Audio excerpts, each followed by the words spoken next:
Encadrer. Encadrer un nombre, c'est trouver deux nombres, l'un plus grand, l'autre plus petit. La différence entre ces deux nombres est ce qu'on appelle l'amplitude de l'encadrement. Donc ceci, c'est la définition de ce qu'on appelle encadrer un nombre en mathématiques. Voyons voir sur un exemple. On souhaite encadrer le nombre 27,923. Eh bien, on a choisi ici deux nombres, un plus grand et un plus petit, pour encadrer 27,923. Le nombre plus grand qu'on a choisi, c'est 100, et le nombre plus petit, c'est 10.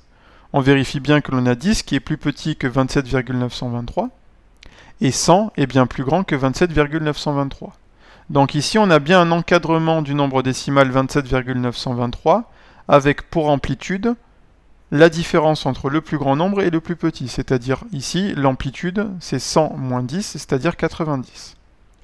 On peut affiner un peu cet encadrement, on peut dire par exemple que 27 est plus petit que 27,923, et que 28 est plus grand que 27,923. Donc ici on a trouvé deux nombres, un plus grand qui est 28, un plus petit qui est 27, pour encadrer le nombre 27,923. On a donc réussi ici à donner un encadrement du nombre décimal 27,923 à l'unité, car 27 et 28 sont deux nombres entiers consécutifs. C'est pour ça qu'on dit que c'est un encadrement à l'unité. On peut encore un peu affiner cet encadrement et dire que 27,92 est plus petit que 27,923 et 27,93 est plus grand que 27,923. On a réussi ici à trouver un nombre plus grand qui est 27,93, un nombre plus petit qui est 27,92. On a donc réussi à donner ici un encadrement de 27,923 au centième.